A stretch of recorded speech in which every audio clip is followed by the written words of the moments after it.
Goku Jr. was released in FB08. It flips on 5, doesn't draw on flip, and on the backside, all of your Goku's lineage cards get 1+ cost forever. When this leader was revealed, it seemed pretty underwhelming, but once we saw the cards it got, it quickly cemented itself as one of the best decks in the game. The best card in the deck is Bardock, probably one of the best cards in the game, honestly. And this is one of the best decks for facilitating Bardock. Your 2-drops fulfill Bardock's requirement while you're on the backside, and you have Son Goku, which can play Bardock from the drop.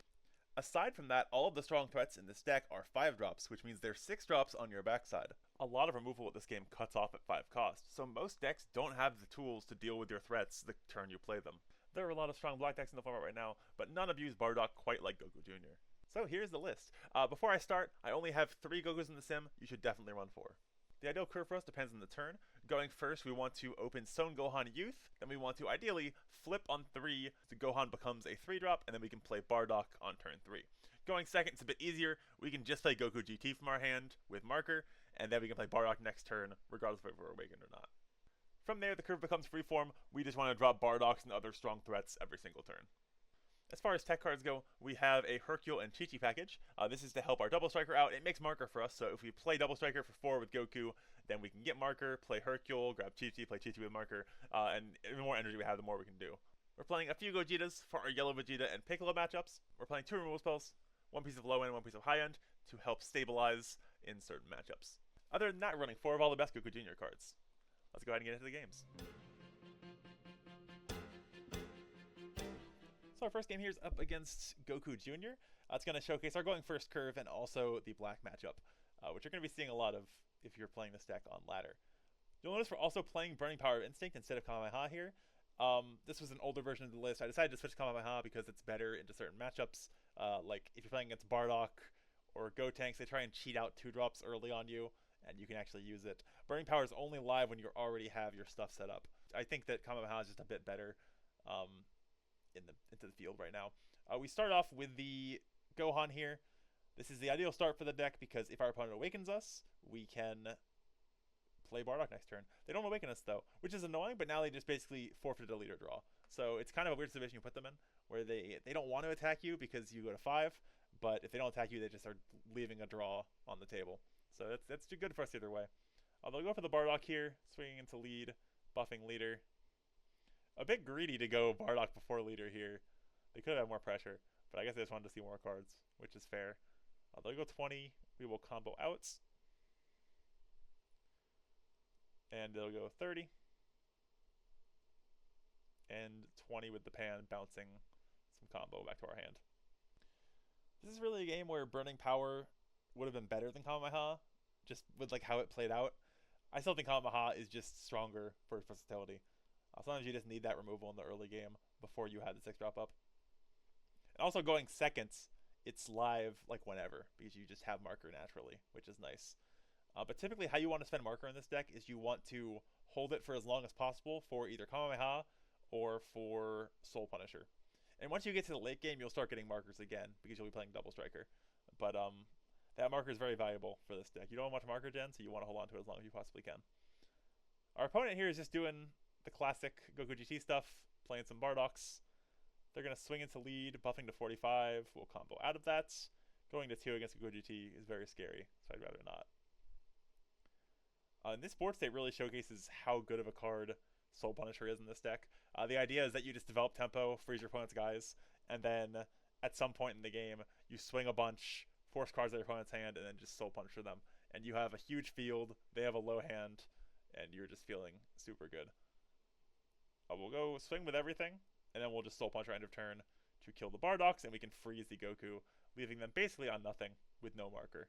So we're feeling pretty good about that. We'll go for the Goku and the pan to draw some cards. And pass it over. Our opponent is looking pretty dire here. They're going to go 25 at lead. We'll combo out.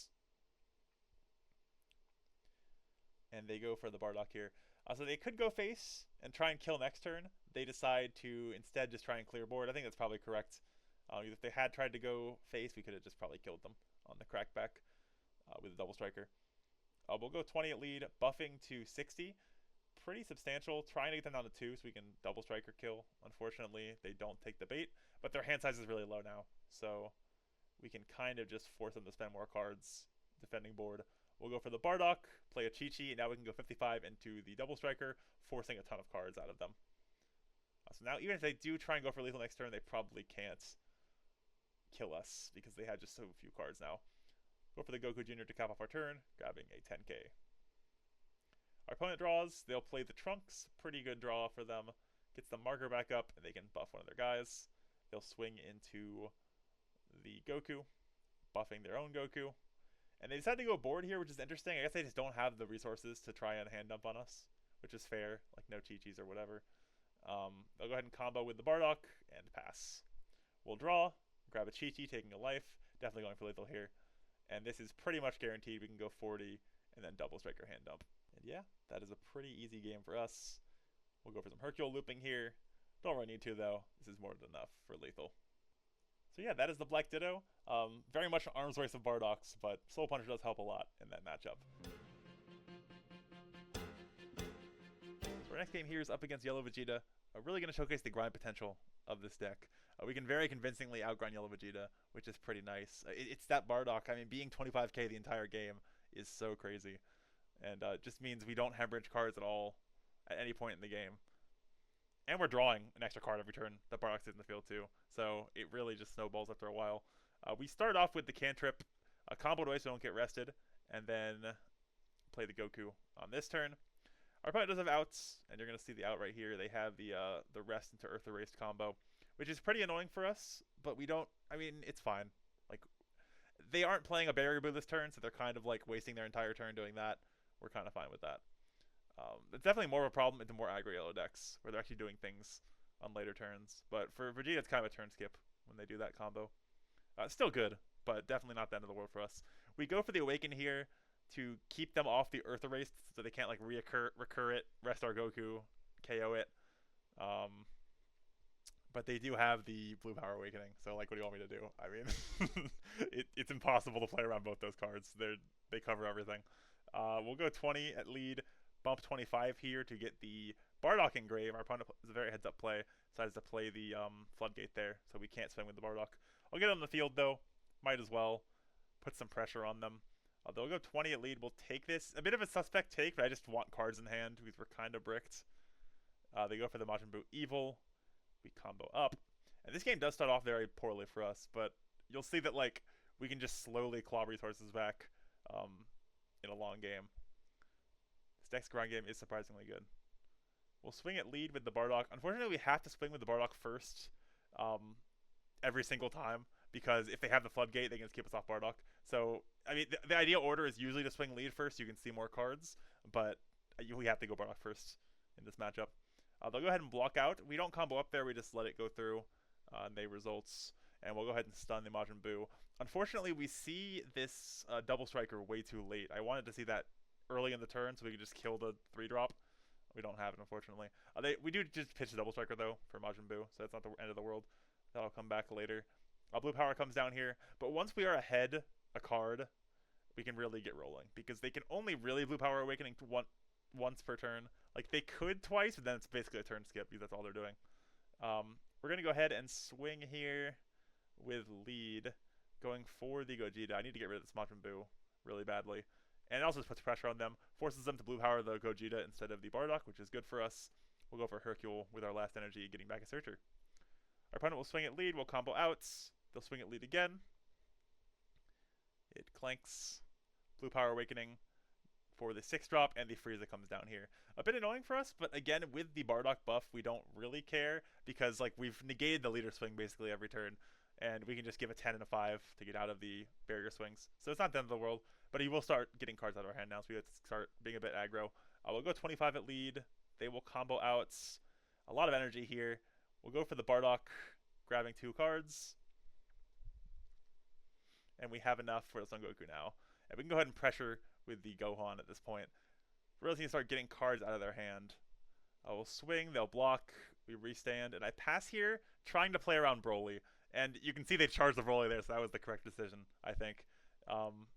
Yeah, I just don't want to I don't want to play too hard into Broly, and Gohan kind of plays around that a little bit. They'll swing at lead here a few times, and one thing I've learned in this matchup, just playing it a bunch on ladder, is that you never want to charge your Gogetas or your Soul Punishers in this matchup. Like, they seem bad because there's so much barrier, but Golden Frieza just shuts down the entire deck. You have to have it out for Golden Frieza to stay in the game. If that stays in the field for even like one turn, it's just so bad for you because everything comes in rested. Then if they chain a Broly on top of that, like you're just done for. So I like to keep all the hard removal in hand, just so we have it when we need it. We don't need to play the Soul Punisher now though. We can just go for the Gogeta. It's just as good. We play our cards first to get the optimal ordering here, so we can see as many cards as possible with the Pan, and then we play the Gogeta, Gen a marker, and pass. Our opponent swings at lead here, but we have the combo on field for both the barrier cards, so that's nice for us. We'll combo out. They'll swing. They'll swing again. Another Golden Frieza, and this is why we keep the Soul Punisher the entire game. Being able to out that is huge for us. They'll go Hyper Beam here on the Gohan, and restand the Boo, restand energy, and pass. We'll go 35 face here, and they block with the Boo, thinking they're safe from Double Striker, but we got Soul Punisher, so we're chilling. We'll swing at lead to bait some combo. They fall for it, which is great. We can Soul Punisher, kill the Frieza, and now we are free to just hand dump. We'll go for the Goku, take a life, Chi-Chi, play the Gohan, gen the marker back, and play a Chi-Chi. And that is a pretty good hand dump for us. So yeah, that's the Yellow Vegeta matchup. As long as you have outs for the Golden Frieza, you're usually in a pretty good spot. So next game is up against Burnhan, and this is a very tough matchup for us. Just like not having any engine blockers is really rough, and we have no defensive cards either. Really, like we only have Bardock, and Bardock doesn't really help against swinging tall. So kind of just gotta wall up for the hand up and hope we can make it. We can search our supers out of the deck, which is nice, but that's really all we have against Burnhan. We'll go for our classic going first curve. Our opponent's playing a bad deck, so they can't deal with the 2-drop. So we're good in that front, and they awaken us, which is nice. I feel like you probably shouldn't awaken there. Like our opponent shouldn't have swung in our face. But I mean, I can see the argument either way. Losing a card as Burnhan is kind of rough, but I mean, we can just get Bardock out now, so that's pretty good for us. We'll go 35 at lead with the Bardock, and we'll keep the Gohan standing. Might as well. It's a pretty low swing, and they're gonna awaken anyway. I'll go for the Son Gohan. Go for the whole chain, actually. Goku here, grabbing 2 cards. And it's a bit scary seeing the Gokus. We really can't out the Gokus in this deck. I mean, we have Kamehameha. That's really the only thing we have that can deal with Goku, like, efficiently, anyway. But luckily they have to tap one of their Gokus to do the swing, because they don't have the twins yet, so that's good for us. We go over Double Striker here, and we kind of just take all of this. I only have 1 super, so I don't want to be, like, caught on 0 supers and go to 3, and then they just kill us next turn. So I just go to 2, and I figure we can try and find supers with searchers this turn. We are in a bit of a dire situation, though. We have very little combo in hand, so we gotta definitely try and wall up here. We'll go for the Freeze Goten, freezing the Gohan. Goku Jr. finding a 10k in the super, unfortunately. We'll go for another Son Goku Jr. finding the super, which is nice, and then a Pan to round it off for our 3rd super. Our opponent charges up here. They swing at lead. This is a pretty scary hand dump, and I'm hoping they whiff on the twins here. They play the Gohan, and they do whiff on the twins. They just play Goku instead. Still a lot of combo, right? They're getting like +1 off that, and then they get to buff the Goten by 10k. But it's better than the twins coming down and melting our combo. They're going to go for a big hand dump here. Buff with the Gokus, buff with leader, combo everything. And it's a big hand dump, but we do have combo on field, so there's a chance. We'll combo out with all our supers here and board, and we just barely have enough with 5k in hand. Super clutch. We'll go ahead and draw, and this is guaranteed lethal for sure. We'll play the Double Striker, and our opponent will just concede, seeing that. So yeah, that's Burnhan. You got to get a bit lucky into Burnhan, honestly. It is a tough matchup, but you can get there if you see your supers. So that was Goku Jr. The deck feels really strong. I don't know if it's the best black deck. It's kind of hard to say, but your curve is like unbeatable. Most people cannot deal with your curve effectively unless they're explicitly taking into you. Awakening on 5 is also very strong. I mean, you'll remember back in last format, Sin Awakening on 6 was so oppressive. Awakening on 5 is obviously worse, but it still is just nice against aggro decks because you can take like 1 more hits once you're on the backside. One thing I will say about this deck, it's tough because everyone is tagging into you right now. Everyone is playing either Kamehameha in red decks or Earth Erased in yellow decks. It can be tough to get your curve online early when your opponents are ready for what you're trying to do. But I think the fact that everyone's taking into this kind of showcases, how strong it is that people feel the need to do that. The deck also has very little removal. Typically it isn't much of a problem because you do have a lot of tempo, so you can kind of just outpace your opponent. But we're really relying on our removal spells as our only removal in the deck. There's no other in-engine removal. But yeah, this deck's very solid. This is the list I ended up running. Let me know how y'all feel about it and what you've been playing in your lists, and I'll see you all in the next video. Goodbye.